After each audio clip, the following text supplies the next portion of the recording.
Chapter 2. Dropping Anchors. The Neuroscience of Relativity. Which half is darker? Clearly the top one, right? Guess again. The shades of gray are exactly the same. When you cover up the seam in the middle with your finger, it reveals that the two halves are exactly the same. The reason they look different initially is because of something called mental anchoring. The brain automatically processes input relative to a reference point. Here, the image's background is acting as that reference point, an anchor directing your brain to process the shade of the squares in relation to it, darker against the lighter background, and lighter against the darker one. Despite the same exact wavelengths of color meeting your eyes, they appear fundamentally different because of that background anchor. Anchors change our perception. They can also affect our attention and our sense of value. The world is a complex stream of never-ending data, and the brain cannot pay attention to it all. To deal with this sheer volume of information, the brain uses shortcuts. The biggest shortcut of all is anchoring. Anchors help direct our attention to what's most likely to be important and away from what's likely to be unimportant. Anchors are everywhere, from the images we see to the sounds we hear. A plain white spot is most visible against the anchor of a black surface.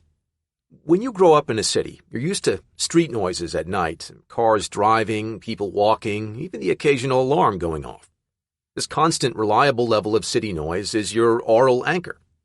When you then go camping out in the countryside for the first time, the silence at night is deafening. You notice it because it's different. The opposite is true for people growing up in the country. Silent nights are their anchor, making obvious the nighttime noise in the city that you've learned to ignore. Anchors serve as the mental background against which foregrounds stand out. A foreground can be anything from a gray-colored square to a new car. Even foregrounds as abstract as success are processed in relation to an anchor. Being a vice president of a company feels amazing if you're being promoted, say, from being a general manager. You'd likely be reaching for the champagne. But what if you became vice president after being demoted from the position of president? You're not popping any corks for that one. It's a much different life event now. The brain's perception of the foreground depends on its anchors. The tricky part is we're hardly ever aware of the anchors themselves, let alone their impact on our behavior. Brands use this to their benefit. When we're processing the consumer world, for example, assessing if a product is worth its sticker price, we feel as if we're doing so in absolute terms. But really, we're processing it relative to an anchor, which was likely placed by a brand. Brands create anchors for two fundamental reasons: to capture our attention and to alter our perception of value. The brain is always looking for a place to anchor, and brands, being the sailing experts that they are, plan accordingly. Let's start our look at how they do this by examining attention. Anchoring our attention.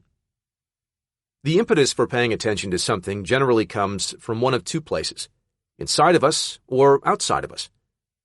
The fancy words for these sources are endogenous and exogenous, respectively. Endogenous attention is what you use when you shop with a grocery list in hand. Your guiding goal is to find the items on the list. What you are paying attention to is directed internally. The endo in endogenous means coming from within. But imagine you're going to the mall to kill time and browse around. In this case, you don't have an internal goal. Instead, the things you pay attention to are generally directed externally by whatever catches your eye. This is exogenous attention. Brands love to hack our exogenous attention by using the anchors in our environment. TV ads play at a higher volume than the televised content. Billboards come in bright colors that stand out against the mundane hues of the landscape. Driving exogenous attention comes down to tapping into what you naturally pay attention to: change. At a simple visual level, the brain is biased to pay higher attention to high-contrast objects: white against black, yellow against red, and so forth. Lines and contours can create high contrast as well. In fact, there are distinct systems in the brain that prioritize high-contrast information. Studies with children as young as just a few days have demonstrated a consistent preference for high-contrast stimuli. And adults' eye-tracking work has found that high-contrast areas can predict where people will look with 85% accuracy. User experience designers know the brain's attraction to contrast very well and incorporate it intelligently. Take, for example, logout screens. It's in Facebook's best interest to keep you signed in. How else would they collect all their delicious data? To nudge the user's behavior away from logging out, they use contrast to draw attention to the cancel button. Here's an example from Amazon's business meeting platform, Chime, that uses contrast to draw your attention to the option they want you to select. The dull background is the anchor. The blue button set against it draws more of your attention compared to the white buttons. When it comes to making urgent purchase decisions, research has shown that the mere saliency of a product's appearance, its noticeability, arising from the combination of high-contrast visual features such as contours, edges, and color contrast, dramatically increases the likelihood of it being selected. In other words, creating the starkest possible contrast between a product's appearance and its surroundings will increase the likelihood of it being selected. Imagine being extremely thirsty and truly indifferent to price, brand, or size. Which bottle of water will you choose from a wall of refrigerated bottles? If Voss is in the fridge, it is sure to peek past the rows of similar-looking competitors. This is exactly what Voss Water intended when designing their bottles, which look like something designed by Apple, made of glass, slender with sharp contrasting lines, and a clean, svelte silhouette. In a sea of bulgy plastic bottles, your visual anchor, Voss, grabs your attention. The stakes only get higher when you're selling Russian water, aka vodka. After you graduate from Popov, vodka is mostly tasteless. Unlike with whiskey or mezcal, taste isn't such a strong deciding factor for which brand we choose. In a very thorough neuromarketing study, marketers examined which vodka bottle design received the highest degree of exogenous attention. Turns out, when it comes to attracting the highest amount of attention on the shelf, Absolut, Pinnacle, and Svedka came out on top. Sorry, hipsters. Tito's was dead last. More contrast needed. The use of contrast to catch consumers' attention goes beyond the visual. In the field of journalism, where grabbing attention has become increasingly important, getting someone to click an article requires contrast at a conceptual level. According to Katie Kaludi, an NYC-based journalist who has written for Vanity Fair, Kinfolk, and Huffington Post, among others, grabbing attention is increasingly important. As she told the authors in a phone conversation, there's a lot of noise and chatter, so you have to do something different to stand out. The reader's time and attention are more constrained now than ever. You want to convey the basic gist of the article, but in a succinct and distinct manner. Media companies are vying for attention in a clickbait arms race. All else being equal, the more a headline contrasts with the other headlines the reader sees, the more likely the reader will be to click it. Pattern seeking. Recall from Chapter 1 that our brains are pattern-seeking machines. Outside of our awareness, we're constantly learning the patterns in our environment. Over a lifetime, our brains have internalized many such patterns, and these patterns provide the background, the anchors that drive attention to potentially important violations. This type of anchoring makes evolutionary sense. Survival doesn't depend on taking in and experiencing 100% of our environment. In fact, paying attention to every detail all the time would actually hurt our survival odds.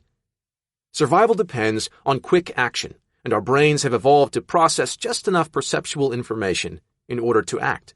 Is this berry a fruit I've eaten before, or something new and potentially poisonous? It's not necessary to see every pigment in the berry, only to notice whether it continues or interrupts my established pattern of safe-to-eat berries. Learning patterns helps save time and energy. In fact, the brain likes patterns so much that it leads us to dislike true statistical randomness. When iTunes first released its Shuffle feature, it received a slew of angry emails. The complaints came from customers who claimed the feature was broken because when they clicked the Shuffle button on their NSYNC album, the tracks sometimes played in order. People felt cheated. How could a random algorithm produce 3 songs in the same order as they appear on the actual album? Random should mean 7, 11, 3, not 1, 2, 3, right? Except that when song selection is truly random, each song has the same probability of playing each time the current song ends. Sometimes that means 7, 11, 13, but sometimes that means 1, 2, 3 instead. In response, iTunes changed their randomness algorithm to avoid such sequential ordering. The new algorithm feels more random to us humans, despite it being objectively less random. Spotify went through a similar experience with their feature when determining the optimal approach to shuffling songs in playlists. Matthias Peter Johansson, Spotify's algorithm developer, put it best. The problem is that, to humans, truly random does not feel random. We updated the shuffle feature with a new algorithm that is intended to feel more random to a human. We humans are strange creatures. The zig and the zag. Zig when everyone else zags is a saying often applied to branding. It also perfectly captures the simplicity of the brain's attention system. The psychological anchor is the zag, the direction in which everyone is headed, the pattern. To capture the attention of the brain, you have to zig by going in a different direction. Brands are great at zigging in order to get your attention. One of the ways they do so is by tapping existing associations, which act as a pre-made anchor. All the brand has to do is break from the anchoring association, and voila! Our pattern-seeking brains detect the sudden change, and we respond by giving the brand our attention. If you were asked to think of an exotic sports car, what color car comes to mind? Chances are red or bright yellow. If you are a car brand releasing a new sports car, how do you stand out among a sea of red sports cars? For Nissan's 350Z, the answer was to use orange. Specifically, burnt orange. In a sea of red sports cars, the zag, the 350Z orange, the zig, grabs attention. And for many years, brands selling products to women have used pink to signal femininity. And the more brands that have done this over time, the more of an associative anchor pink has become. How do you stand out, then, against the anchor of brands that associate femininity with pink? Well, the easy answer here is to pick a different color, which is exactly what the jewelry brand Tiffany & Co. did. Then Tiffany went further. By breaking through the existing associations enough times and doing so in a consistent manner, they ended up creating a new association. This is the reason why Tiffany blue is so powerful. It broke through a sea of pink and, over time, became an association in itself. If you zig hard enough, you can achieve the ultimate outcome in pattern breaking. Surprise. In late 2006, UK-based Cadbury Chocolates was in the middle of a public relations storm. A salmonella outbreak had sickened more than 40 people, greatly damaging the brand image. After the PR team performed some initial damage control, they were desperate for something to rejuvenate the once classic brand. Cadbury's PR savior was a 400-pound gorilla in an ad campaign that went viral before viral was a household term. The commercial opens with a close-up of a gorilla's face. No background is visible. The only audio is the beginning of Phil Collins's In the Air Tonight, a slow vocal build-up to a musical crescendo punctuated by perhaps the most famous drum break in pop music history. As the song builds up to the break, the camera slowly zooms out to reveal the gorilla is actually a drummer patiently waiting to jam out the crescendo. Imagine being in the meeting to hear this pitch. Bob, I've got a way out of our salmonella nightmare. All I need is Phil Collins and a gorilla suit. The zig worked. The video quickly received over 500,000 views on YouTube. And more than attention. Cadbury reported an overwhelmingly positive consumer impression from the campaign, along with a significant uptick in sales. Patterns create expectations, which act as anchors. See enough doors with a pull handle, you'll expect doors to pull to open. See enough high fives, and when someone raises their right hand in the air with their palm facing you, you'll know to slap their hand in like fashion. Breaking this expectation results in a very specific sensation, surprise. In fact, violation of expectation is exactly how neuroscientists define surprise. What Cadbury did here was use the silly but existing association of drummers as humans as an anchor to surprise the audience. We don't live in a world where gorillas are drummers, as epic as that would be. So our surprise at seeing one, the ad's violation of our expectation, attracted our attention. The most interesting aspect of this ad, though, was its one-and-done nature. A few iterations later, the allure of the gorilla evaporated. The sequels exhibited sharp diminishing returns. Why? Because the attention value of the initial surprise is fleeting. You can only be surprised by a 400-pound gorilla once before you start to learn the new pattern and perceive things relative to this new anchor. Fool me once, shame on the gorilla. Fool me twice. Violation of expectation. Neuroscientists have studied violation of expectation deeply. Using an EEG machine, neuroscientists can measure the fluctuation of brain activity linked to surprise. This measurement is called N400, so named because it is roughly 400 milliseconds after hearing a surprising verbal punchline that your brain registers the surprise on the EEG. The N400 response is primarily associated with linguistic surprise. As a general rule, every word elicits an N400 response, but the more uncommon a word is, the greater in amplitude its N400 response. For example, an uncommon word like superfluous creates a much greater N400 response than a common word like chapter. However, the interesting thing about the N400 response is that the contextual anchor is hugely important. While each word has its own inherent N400 amplitude, this amplitude changes dramatically based on how likely the word's use is in the context in which it's presented.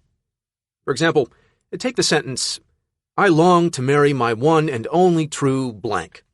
You wouldn't be surprised if this sentence ended with love. However, if the last word in the sentence were elephant, you'd be extremely surprised. It would score high on the N400 scale. While elephant itself isn't a rare word, it's surprising in the context of the sentence. Dozens of EEG studies have documented this phenomenon. The greater the mismatch between the word and the contextual anchor, the greater the amplitude of the N400 response, the greater the surprise. The context itself acts as an anchor, creating an expectation that can then be either fulfilled or violated. And when it's violated, you can't help but pay attention to it.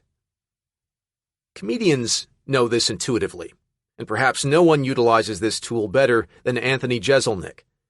Jeselnik is an N400 professional, a comedian who's made a career out of violation of expectation jokes. His formula is simple and yet irresistible. He paints a verbal picture that takes the listener in one direction, but ultimately leads to a surprising punchline. The truest sign of his mastery of surprise? Even though the audience quickly figures out the formula, they never see the punchline coming. Jeselnik is able to surprise his audiences repeatedly for over an hour, despite those audiences' keen awareness of his use of surprise and misdirection. Here are a few examples, minus Jeselnik's comedic timing. See if you can predict the punchlines. My dad was amazing. He raised 5 boys, all by himself, without the rest of us knowing. We just found out my little brother has a peanut allergy, which is very serious, I know, but still I feel like my parents are totally overreacting. They caught me eating a tiny little bag of airline peanuts, and they kicked me out of his funeral. I've got a kid in Africa that I feed, that I clothe, that I school, that I inoculate for 75 cents a day, which is practically nothing compared to what it costs to send him there. The power of a deliberate violation of expectation isn't lost on big brands. Consider IHOP's publicity stunt in 2018. The American breakfast chain committed blasphemy by announcing they were changing their name from IHOP, International House of Pancakes, to IHOB, International House of Burgers. The change garnered massive attention, quantified via digital metrics. They saw a 6,477% increase in social media mentions in just one day, boosting brand awareness significantly. Moreover, the hashtags IHOP and IHOB received more than 297 million impressions in the week-long lead-up to its big reveal that they were kidding all along.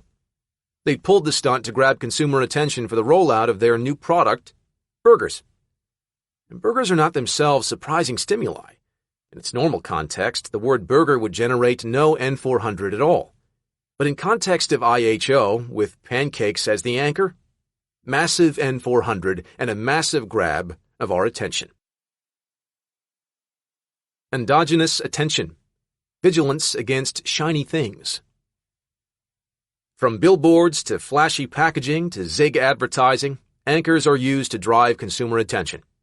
But our exogenous attention is finite. You as the consumer can only be pulled in so many directions. How do companies protect against the competition constantly attempting to grab their customers' attention? Enter the brand. Powerful brands, ones that have garnered your loyalty, have the ability to drive endogenous attention. Recall that endogenous attention comes from within. It's going to the market with a shopping list instead of just browsing. Brands drive endogenous attention by being the name on the list.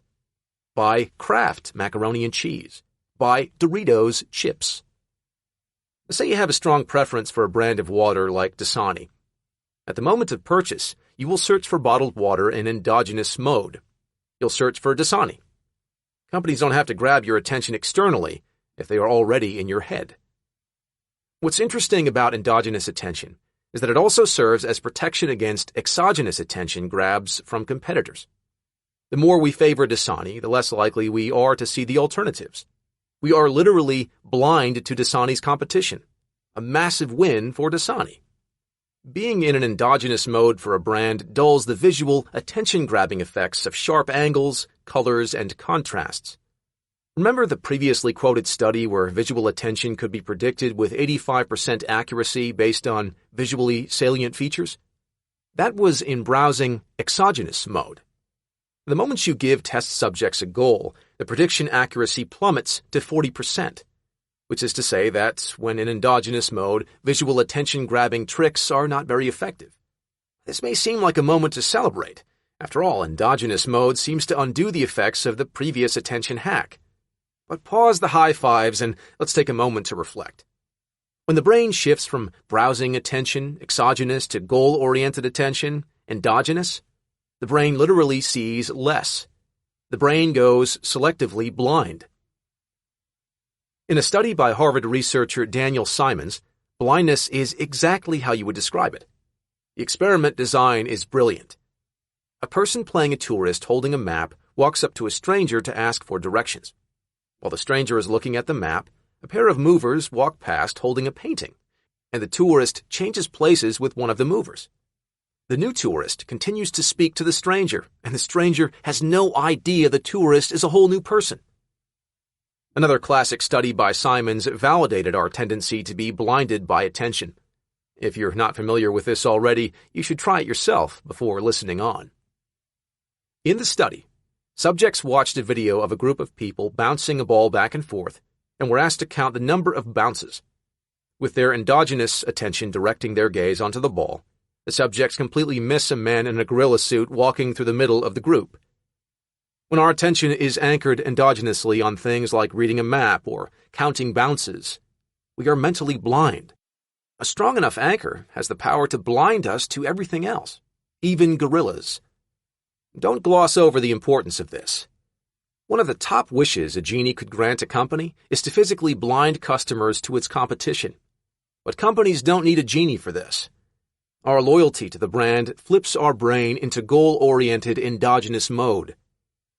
Recall from Chapter 1 how a brand can fundamentally alter our perception.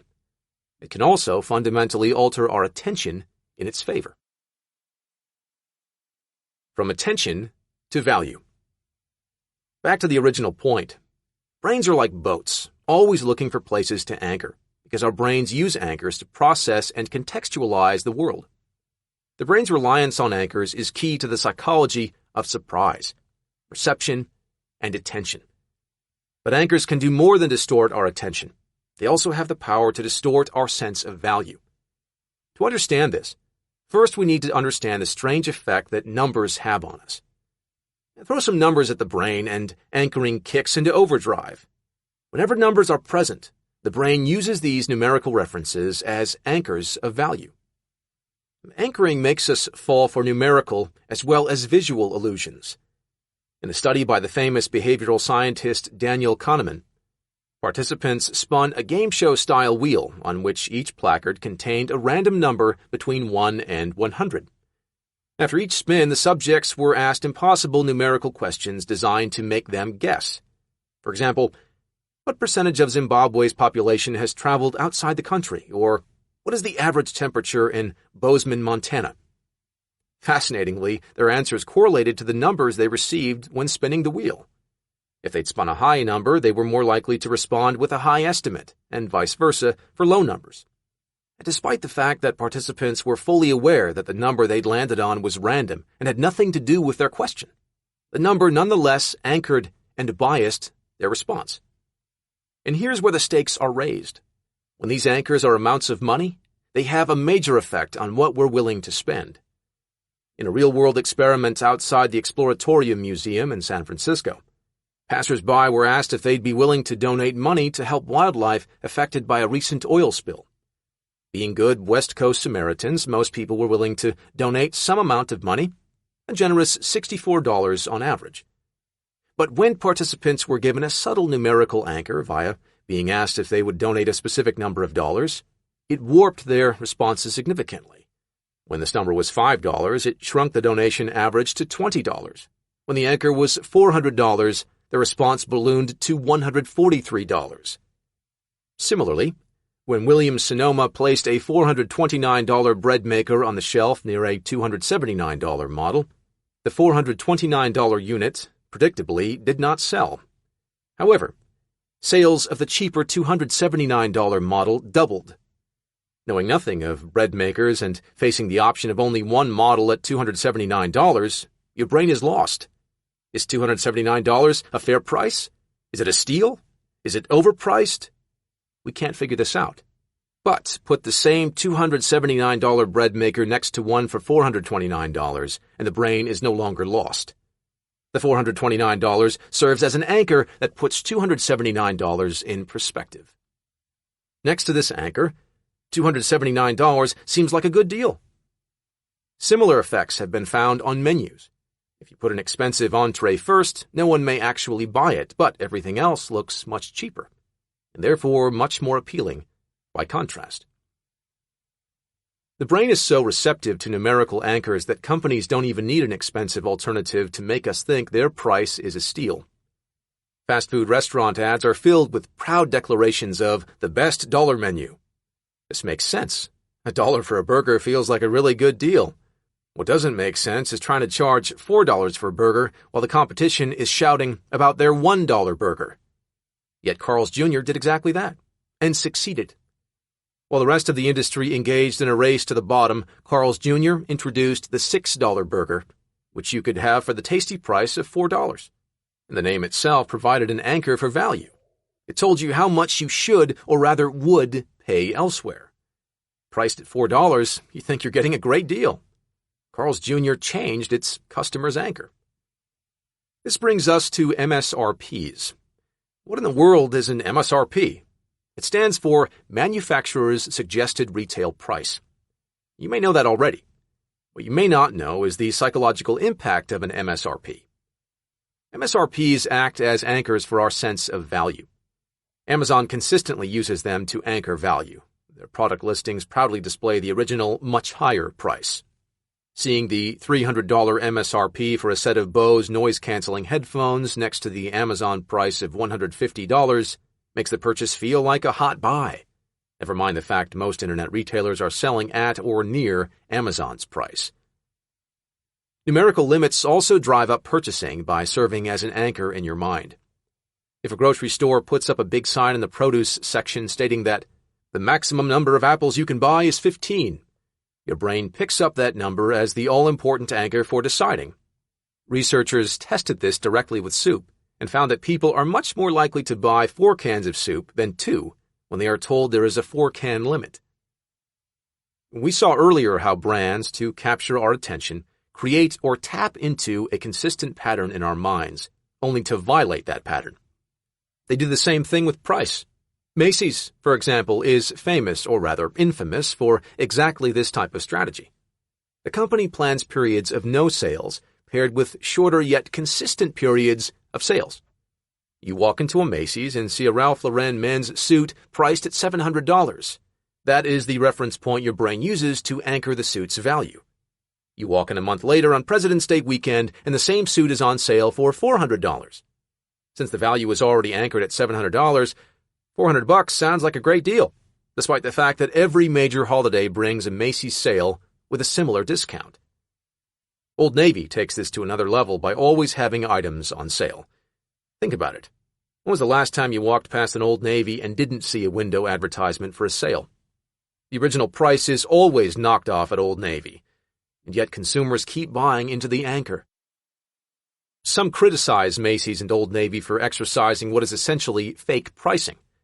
JCPenney originally functioned the same way, with less than 1% of their revenues coming from items bought at full price. Then the company heard the critics and decided to take a stance against fake pricing by abandoning the never-ending sales and the fake MSRPs, instead offering everyday low prices. The result? Calamity. Nearly $1 billion worth. JCP's revenue plunged $985 million in the fiscal year following their move to fair and square pricing. Turns out the customers liked the marked-down prices.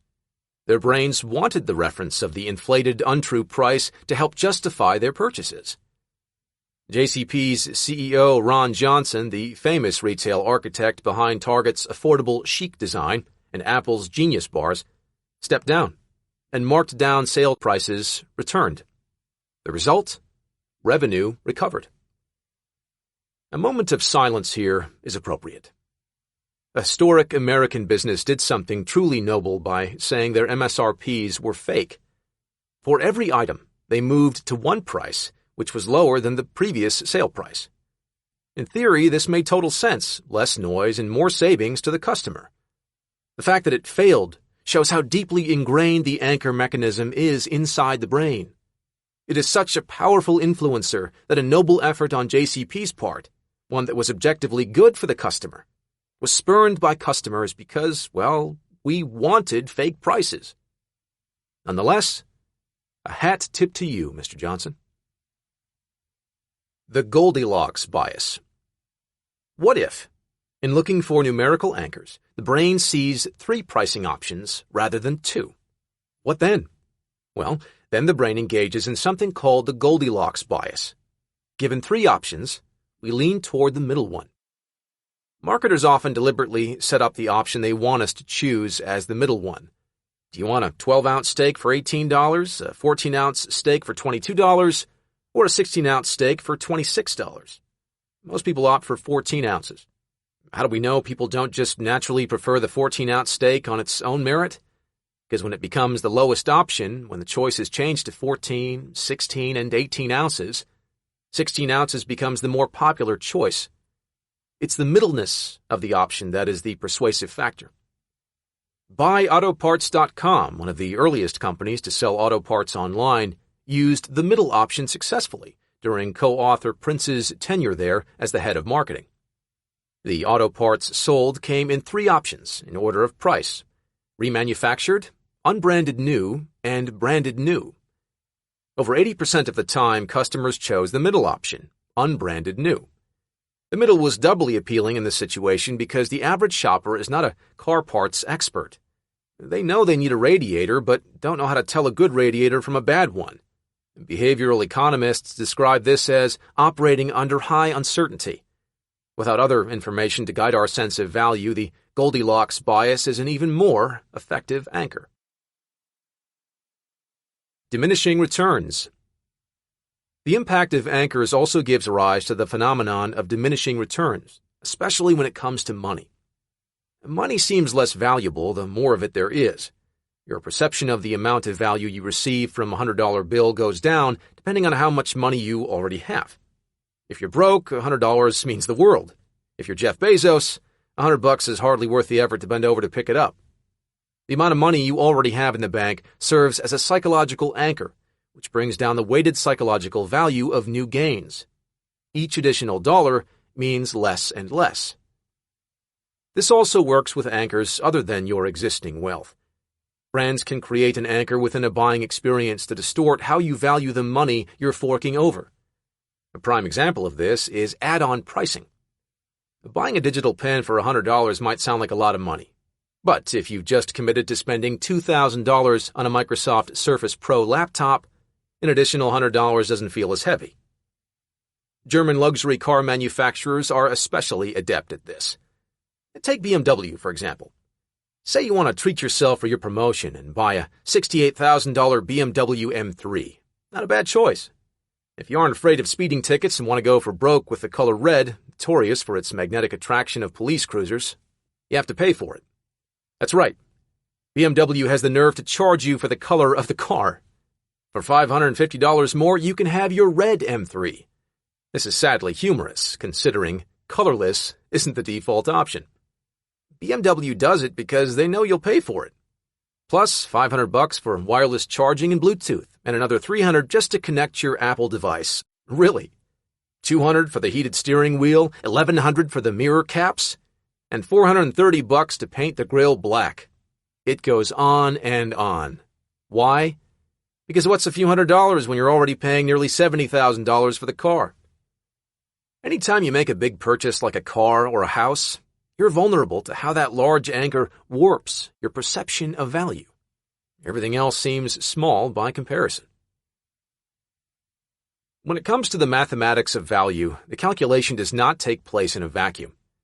Instead, our perception of value is fixed to a reference point, an anchor. Sometimes that reference point is the price of a recent purchase. Sometimes it is a set of options. And other times it's another random number in the vicinity. The lesson here is, our brains are hardwired not to look for the objective value of an item, but rather to look to numbers, no matter how irrelevant, on which to hang our sense of the item's value. From numbers to surprises, anchors like this exist because we need them. Life has evolved to contain more data points than ever. What was once a dirt path with an occasional signpost is now a street with cars, pedestrians, bike lanes, skateboarders, traffic lights, crosswalks, street signs, parked cars, parking meters, fire hydrants, curbs, and buildings with doors, windows, graffiti, and signs.